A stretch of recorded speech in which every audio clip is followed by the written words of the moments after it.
เป็นสง่าราศี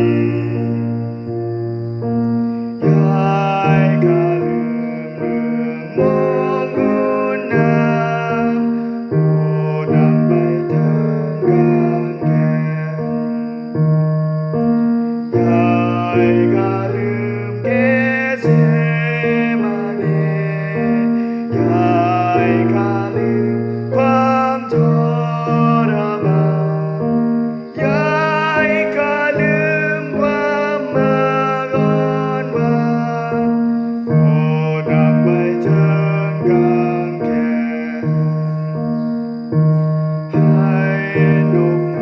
งของพระองค์เจ้าวอนหัวผู้หญิงโศกเศร้า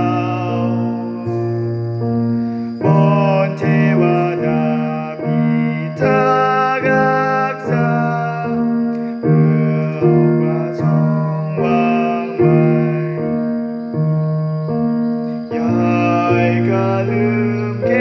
เสมานียายข้าลืมความทรมานยายข้าลืมความมาก่อนวา